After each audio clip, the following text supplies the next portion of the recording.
Salut tout le monde, j'espère que vous allez bien. Bienvenue dans cette nouvelle vidéo. On va faire un crash test sur le Beauty Blender contre les brosses. Je voulais voir au niveau de cette application lequel était le mieux à utiliser. Voici le résultat final. Après, je trouve que c'est pas trop mal. Du coup, je vous laisse tout de suite avec la vidéo.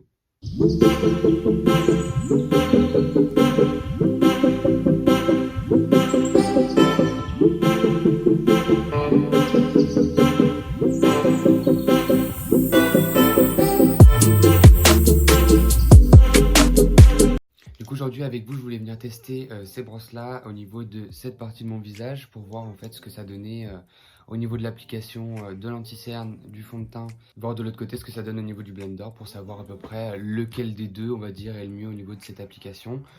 J'espère avoir à peu près le même rendu. Beaucoup de gens utilisent cette technique-là et d'autres utilisent beaucoup plus le Beauty Blender. On va tester ça tout de suite. Du coup, on va commencer par ce côté-là. Et je vais commencer avec cette grosse brosse pour appliquer mon fond de teint au niveau de cette partie de mon visage. Et on va voir ce que ça donne.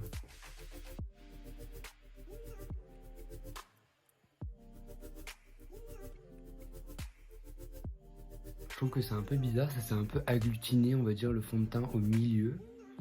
Super bizarre, ça a fait un espèce de... comme un paquet au milieu de la brosse. J'ai jamais utilisé cette brosse avant, donc on est vraiment sur du test en direct. Et je vais voir en fait ce que ça donne.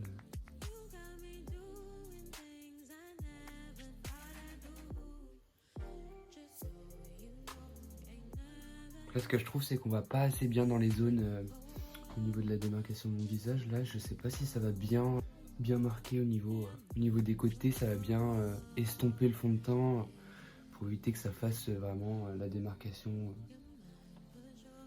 Je trouve que je pensais que ça allait plus difficilement s'appliquer. Je vais venir juste le fondre. Après, on n'est pas sur quelque chose qui va vraiment... je sais même pas si on peut le passer ici. Mais ouais, c'est pas quelque chose que...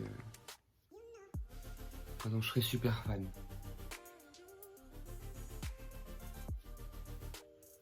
tout cas, j'avais peur que ça fasse des paquets. On n'est pas sur quelque chose qui nous fait des paquets, de gros paquets. Parce qu'en fait, j'avais peur qu'en fait, en appliquant, ça étale juste le fond de teint et que ça te fasse une grosse trace comme si on y allait avec un pinceau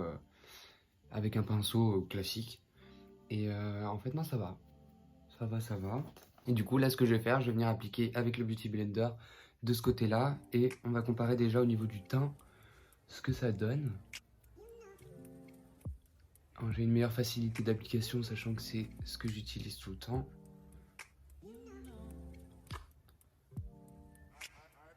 Bon, après, on va pas juger sur la couvrance, on est toujours sur de la moyenne couvrance. Donc on peut pas venir juger au niveau de... Peut-être qu'on en fera une pour voir avec un fond de teint haute couvrance ce que ça donne au niveau de l'application, voir si ça fait pas en fait aussi ce que je pensais au niveau des paquets, que ça applique juste le fond de teint et puis que ça laisse une grosse trace. On n'aura pas beaucoup trop d'éclairage, donc je sais pas si vous allez bien voir.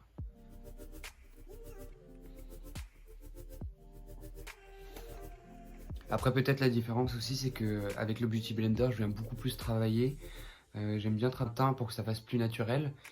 Et moi, je trouve que j'arrive plus à l'avoir avec un Beauty Blender plutôt que ce pinceau. Après, s'il y avait des avis négatifs à dire comparé au Beauty Blender, c'est que mon application, elle est plutôt homogène. Et là, en fait, on voit qu'au niveau de cette zone-là et au niveau de mes yeux, après, j'y suis pas passé... je trouve que c'est pas super pratique pour passer au niveau du dessous des yeux. Mais on a du coup pas du tout de fond de teint qui a été mis au niveau des yeux.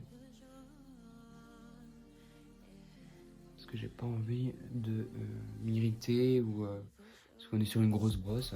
Juste le petit bémol au niveau de ça. Après, comme dans toutes les vidéos que je fais, hein, je vous donne mon avis, mais c'est mon avis à moi.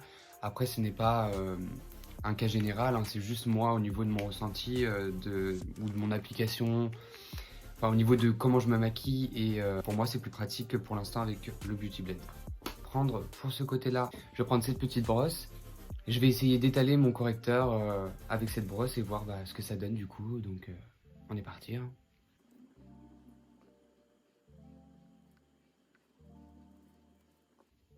Je trouve que ça va pas être super pratique au niveau de l'intérieur de l'œil pour pouvoir bien enlever tout le produit. Je vais essayer d'étirer un peu mon... Je vais essayer d'étirer ma peau.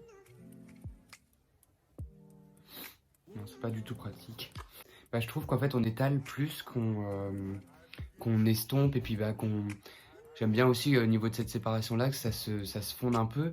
Et en fait là, je sais pas si on va voir, mais je trouve que ça s'estompe pas du tout. Et en fait ça fait juste en fait étaler le produit et puis voilà. On voit mon teint et directement le correcteur, on voit pas l'entre-deux qui est plutôt joli. Alors du coup je vais venir estomper avec mon Beauty Blender de l'autre côté. Et je pense pour pas trop fausser le maquillage parce que je veux pas non plus avoir une énorme différence, je vais venir le travailler après avec le Beauty Blender de l'autre côté. Et quelques coups de blender, on est vraiment... Enfin directement en fait, c'est directement fondu et puis on a moins, je sais pas si vous verrez, au niveau de là, on a moins en fait la démarcation. Donc je viens estomper le tout. Celui-là, on va dire pour donner un petit bémol, sur ce blender là, au niveau de l'application, du correcteur, on est quand même sur quelque chose d'assez gros. Si vous voulez vraiment avoir de la définition, mieux vaut prendre un Beauty Blender qui finisse en pointe, vraiment pointu, pour vraiment attraper le coin de l'œil et après pouvoir estomper tout le correcteur plus facilement. On est pas mal là.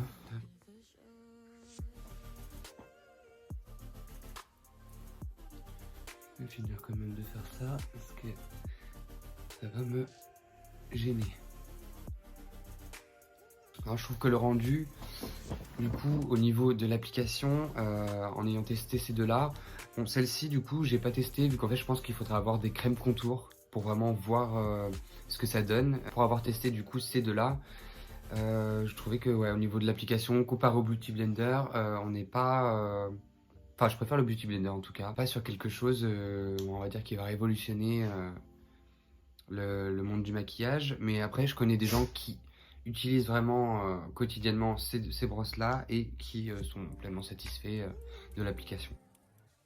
Ce que je voulais voir avec vous aussi, c'était cette palette de chez Nocibé qui se présente comme ça. Une palette en fait de contouring. Du coup, en fait, je vais venir...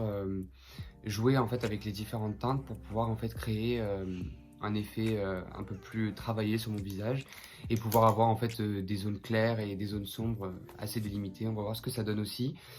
J'ai déjà un peu testé la palette, mais je voulais voir vraiment ce que ça donnait vraiment sur un contouring application complète. Du coup, je vais venir utiliser en premier cette première teinte que je vais venir mettre juste en dessous de mon œil, juste là. Pour venir déjà fixer mon anti-cerne et modifier la zone.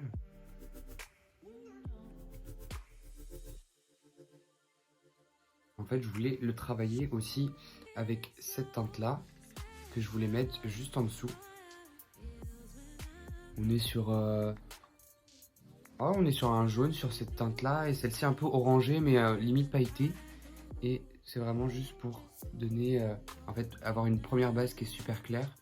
Et après, en fait, redescendre au niveau des teintes pour arriver au bronzer qui va être juste en dessous. Et après, je vais venir prendre cette teinte beige, beige blanc, et je vais la mettre juste là.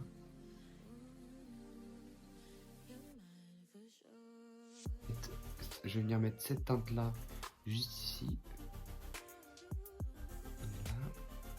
Et je reprends pour en mettre juste là.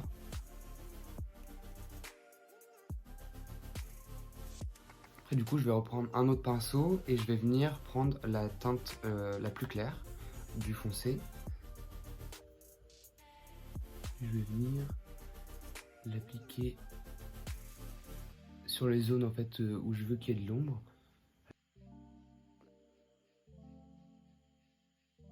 Je vais venir prendre un peu des 3 teintes et je vais venir en remettre au niveau des zones où je veux foncer.